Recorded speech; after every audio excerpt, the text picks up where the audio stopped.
মহুয়া মৈত্র বিতর্কে থাকতে পছন্দ করেন। একসময় তার রাজনীতিতে উত্থানই হয়েছিল ব্যক্তিগত জীবনে বিতর্ককে কেন্দ্র করে, এবং এখনও রাজনীতিতে মাঝে মধ্যে এমন কথা বলেন যা তিনি বিতর্ক তৈরি করেন। নিন্দার ঝড় ভারতবর্ষ জুড়ে বয়। এখনও তিনি যে কথা বলেছেন, দেশের স্বরাষ্ট্রমন্ত্রী অমিত শাহের মুন্ডু কেটে দেওয়া উচিত, এ কথা তিনি বলেছেন। একেবারে অসংসদীয় কথাবার্তা, এতে কোনো সন্দেহ নেই। কিন্তু তিনি এ কথা কেন বলেন ডিম্পুদা? আপনার কি মনে হয় বারংবার তিনি একই ধরনের কথা বলে যাচ্ছেন, ব্যক্তিগত জীবন নিয়ে তার বিতর্ক? তিনি কি বিতর্কে থাকতে ভালোবাসেন, নাকি ইচ্ছাকৃত নিজের দিকে প্রচারের আলোটা টেনে রাখার জন্য এই কাজগুলো তিনি করেন?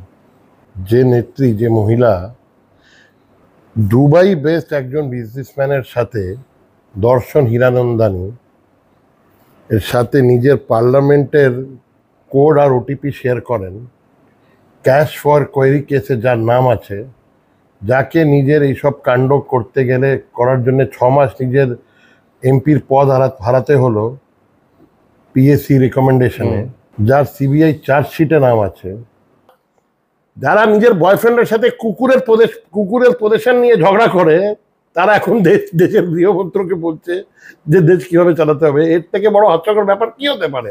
তিনি দেশের গৃহমন্ত্রীর মুন্ডু কেটে দেওয়া উচিত কথা বলেছেন। উনি এই কথাটা বলেছেন ইনফিল্ট্রেশনের সম্পর্কে। তো ইনফিল্ট্রেশনের জন্য যদি মমতা গভর্নমেন্ট জমি না দেয়, তাহলে বর্ডার সিল হবে কি করে? উনি তাহলে নিজের মুখ্যমন্ত্রীর জন্য উনি কি বলবেন? উনি বলতে পারবেন যে ওনার মুখ্যমন্ত্রীর মুন্ডু কেটে দিন, আমার মুখ্যমন্ত্রীর মুন্ডু কেটে দিন? এটা তো বলতে পারবেন না। চাকরিটা তো চলে যাবে টিএমসি দল থেকে, তো কিছু তো বলতে হবে।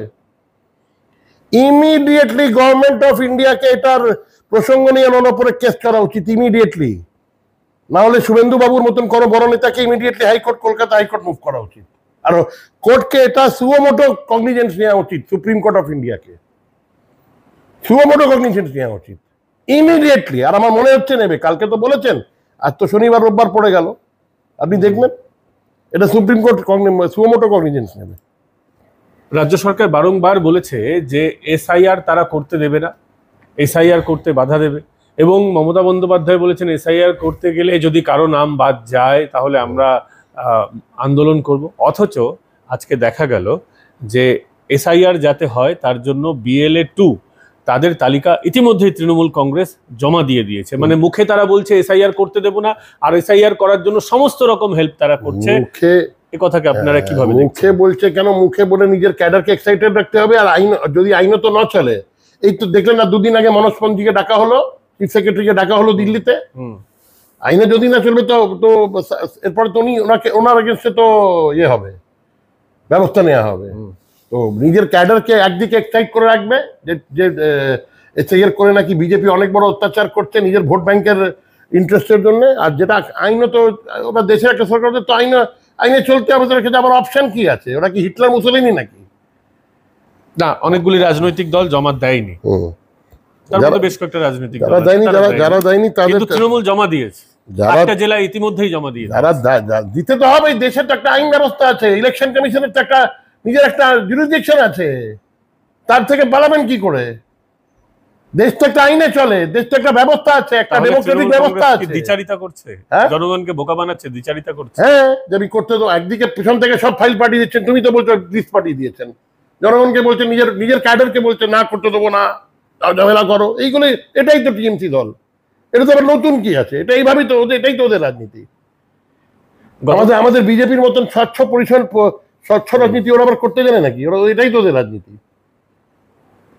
গতকাল আমরা দেখলাম ওবিসি যারা আছেন, সেই ওবিসি সমাজের পক্ষ থেকে একটা ঘেরাও অভিযান, বিধানসভা ঘেরাও অভিযান করার কথা ছিল। তাদের বক্তব্য হচ্ছে যারা প্রকৃত ওবিসি তাদের বাদ দেওয়া হয়েছে, এবং বিশেষ ধর্ম সম্প্রদায়ের মানুষকে ওবিসি বানিয়ে দেওয়া হয়েছে। আলাদা ধর্মের মানুষ ওবিসি হয়ে গেছেন। ওবিসি তো কাস্ট, তাদের ধর্মে কোনো কাস্ট সিস্টেম নেই যাদেরকে ওবিসিতে ঢোকানো হয়েছে, এটা হচ্ছে তাদের বক্তব্য। এবং যারা হিন্দু ওবিসি তারা বঞ্চিত হচ্ছেন, এই অভিযোগে তারা বিধানসভা ঘেরাও অভিযানের ডাক দিয়েছেন। কিন্তু পুলিশ কলেজ স্কোয়ারেই তাদেরকে আটকে দেয়, চ্যাংদোলা করে। একজন সাংসদকেও কালকে আটক করা হয়, এবং পুলিশ এই কার্যক্রম ভেস্তে দিয়েছে। মানুষ নিজের অধিকারের দাবিতে তারা কথা বলতে পারবে না, আন্দোলনটাকে এইভাবে দমিয়ে দিতে হবে পুলিশ দিয়ে। এবার বুঝতে পারলে? তোমার এই প্রশ্নটা কিন্তু তোমার এই প্রশ্নের ভেতরে কিন্তু তোমার প্রশ্নের উত্তরটা লুকিয়ে আছে। এবারে বুঝতে পারলে কেন কেন বিরোধী দল নেতা বলেন মমতা পুলিশ? না, বুঝতে পারলে? আপনি বোঝেন, আমি বুঝতে পারি। না না, মমতা বেঙ্গল পুলিশ আর কলকাতা পুলিশকে তো বিরোধী দল নেতা নাম দিয়েছেন মমতা পুলিশ 2021 বা 22 সালেই নাম দিয়েছেন। এবার বুঝতে পারলে কেন দিয়েছেন? জনগণও দেখছে।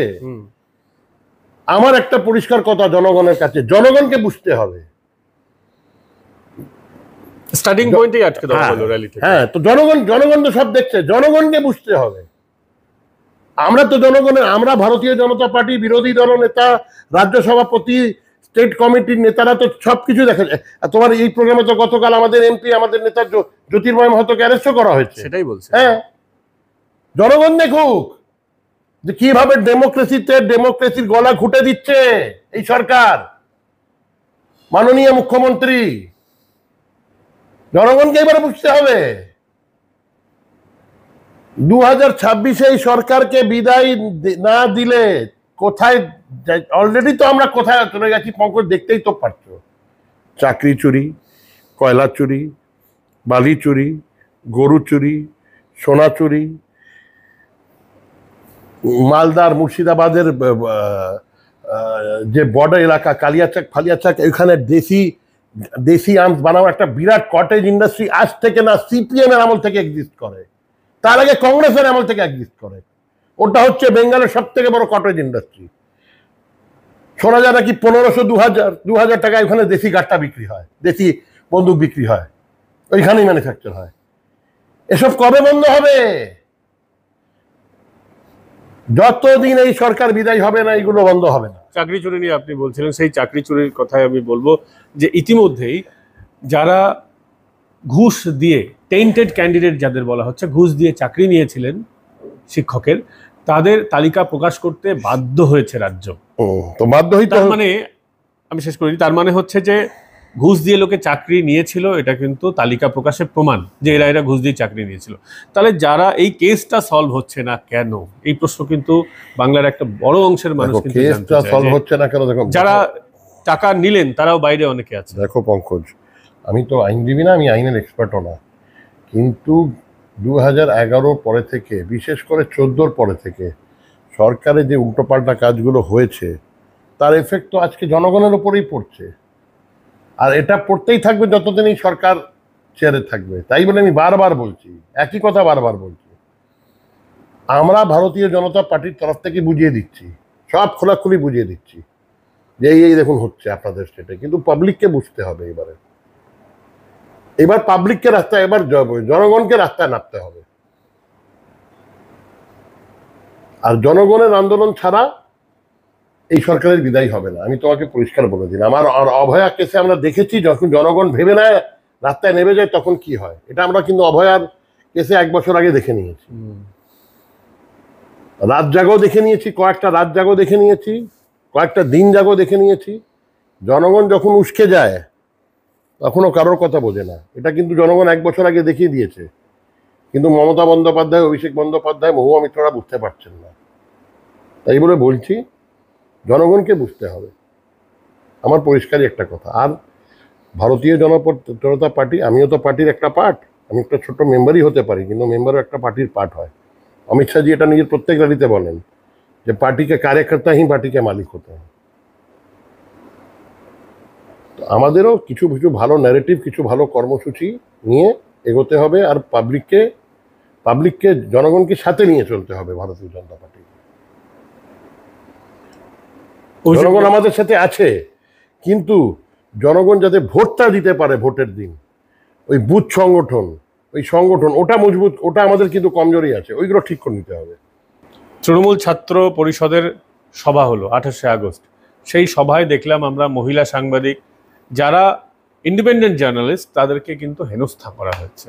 এর আগে কিন্তু বাংলায় সাংবাদিকদের হেনস্থা করার এত কালচার ছিল না। এক্কা দুক্কা ঘটনা ঘটতো, কিন্তু একই অনুষ্ঠানে একাধিক সংবাদ মাধ্যমকে যেভাবে হেনস্থা করা হলো, এটা কিন্তু নজিরবিহীন। কিভাবে দেখছেন বিষয়? ওই কথাই, এটাই তো টিএমসি। তুমি বলছো কালচার ছিল না, তো এইসব কালচার তো টিএমসি নিয়ে এসছে বেঙ্গলে। এর জন্য তো মুখ্যমন্ত্রী দায়ী, আর টিএমসি দলের শীর্ষ নেতারা দায়ী। বেঙ্গলে এই কালচার তো ছিল না যে একজন মন্ত্রী একজন মেয়র, তখন বোধহয় উনি মেয়র হননি, পাকিস্তান থেকে কিছু লোক আসবে তাদেরকে খিদিরপুরে নিয়ে যাবে আর বলবে দেখো এখানে একটা মিনি পাকিস্তান আছে। এই কালচারও তো ছিল না। ডন পত্রিকার সাংবাদিককে আনা হ্যাঁ। হয়েছিল। এই কালচারও তো ছিল না, এরা তো করে দেখিয়েছে।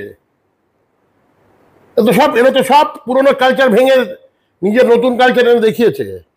যার কথা বললেন আপনি, সিপিএম এর সময়ও কিন্তু পুলিশ এত খারাপ ছিল না। আমি তখনও বেঙ্গলের ইন্ডাস্ট্রি চালাতাম সিপিএম এর সময়ও। এই মেয়র সাহেবের একটা ভিডিও খুব ভাইরাল হয়েছে, একটা অনুষ্ঠানে, উদ্বোধনী অনুষ্ঠানে দেখা যাচ্ছে নারকেল ফাটানোর কথা বলা হয়েছিল, তিনি তিরস্কার করেছেন। তার তিরস্কারের ভঙ্গি দিয়ে অনেকে প্রশ্ন তুলেছেন যে এইভাবে তিনি নির্দিষ্ট একটা ধর্ম। আমার ছোট ভাই আমাদের পার্টির খুব ভালো কার্যকর্তা 70 নম্বর ওয়ার্ডে থাকে, ওর নাম হচ্ছে রাঘবীর সিং, আমার ছোট ভাইয়ের মতো। তাকে আমি খুব ভালোবাসি, আমার বাড়িতে অনেক সময় আসে, আমি ওর পাড়ায় গিয়ে ওর সাথে আড্ডা মারি। ওই ভিডিও সব থেকে বেশি, ওই ভিডিও ও নিজের ফেসবুক চ্যানেল থেকে ভিডিওটা বের করেছে।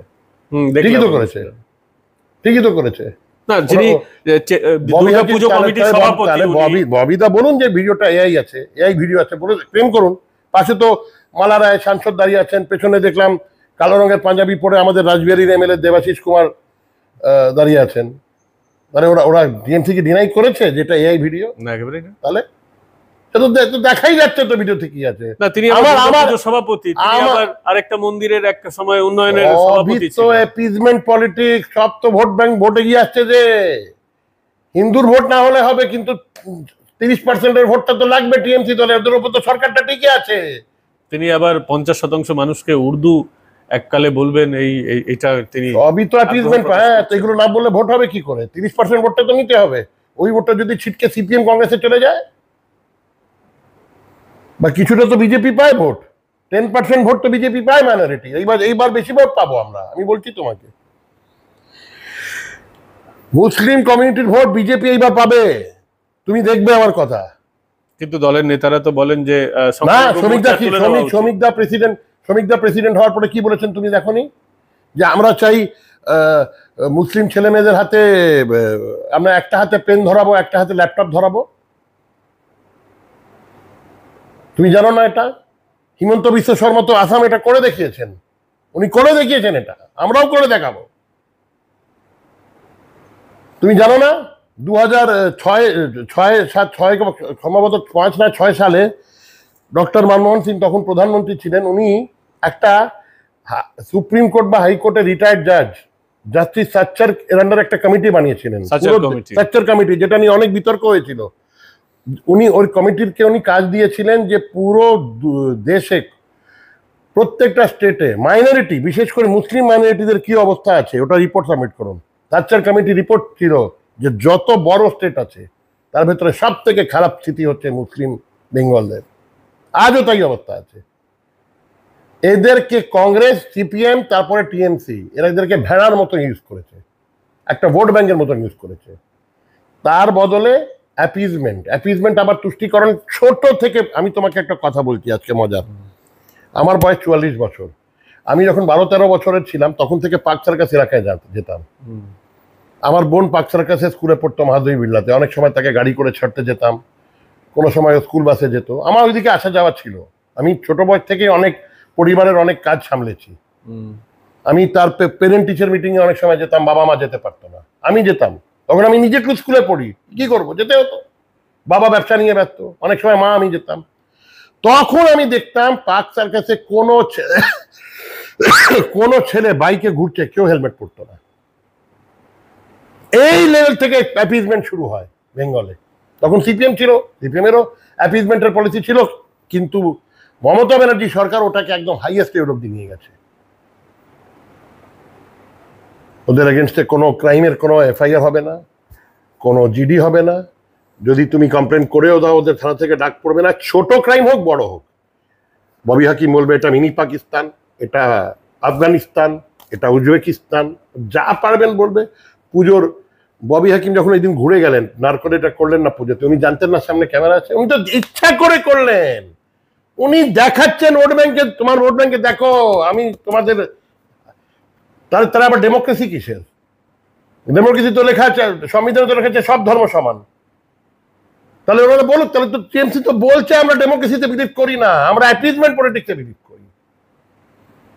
চোখের সামনে বলছে, মুখের ওপরে বলছে। আচ্ছা, সাংবাদিকদের আবার নোটিশ পাঠানো শুরু হয়েছে ইতিমধ্যেই। মানব গুহকে নোটিশ পাঠানো হয়েছে বিধানসভার তরফ থেকে। শুদ্ধশীলকে অভিষেক বন্দ্যোপাধ্যায়ের আইনজীবীর নোটিশ পেয়েছেন। আবার কি সাংবাদিকদের এই এবার খেলা শুরু হয়ে গেল? আমাকে তো গত বছরই আবার দেখো যে সৌভাগ্য হবে তোমার, আমার মনে হচ্ছে খুব। তুমি যেভাবে সাংবাদিকতা করছো, তোমারও খুব তাড়াতাড়ি আবার সৌভাগ্য হবে। দেখো না, ভোট আসলে ভালো লয়ার আছে তো তোমার, তাহলে আমাকে বলো, আমি দেখে দেবো, আমি ভালো লয়ার দিয়ে দেবো, বুঝলে? সাংবাদিকদের ভাবে কণ্ঠরোধ করে লাভটা কি? আরে ভোট আসছে তো, তোমরা যারা নির্ভীক ভাবে তোমরা যারা সাংবাদিক কাজ করছো, তোমরা যারা নিউট্রালি কাজ করছো, তো ওরা তো ভালো লাগবে না তো টিএমসিতে। তো আবার এটা তো টিএমসি রীত আছে, নতুন আবার এটাতে কি আছে? নতুন কোনো কথা বলো, এটাই তো ওদের রীত। তোমার তাড়াতাড়ি সৌভাগ্য হবে।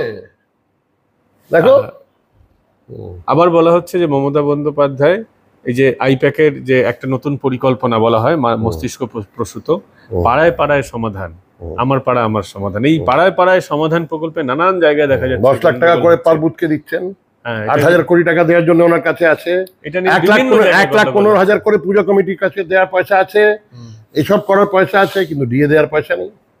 দিয়ে দিলে নাকি সরকার ভেঙে যাবে, মামলা পিছিয়ে যাচ্ছে। হ্যাঁ, পেছাচ্ছে তো ওরা। ওনার এটাও তো এক ধরনের অ্যাপিজমেন্ট। এই যে এই যে 10 লাখ টাকা বুথ প্রতি, এটাতে কি কাজ হবে? কি কাজ হবে? ডেভেলপমেন্টের কাজ হবে দাবি করা। ছাড়ো यार, এইগুলো ওই যে ক্লাবকে উনি পয়সা দেন দুর্গাপুজো করার, এইগুলো ওই ক্লাবগুলোর ছেলেগুলোদের হাতে টাকা তুলে দেয়া, যে ভাই তোদেরকে টাকা দিচ্ছি, দেখ ইলেকশনে ভোটটা আমাকে করিয়ে দিবি, আর কিছুই না। এটা আলটিমেটলি রাজ্যের কি উন্নতি হবে?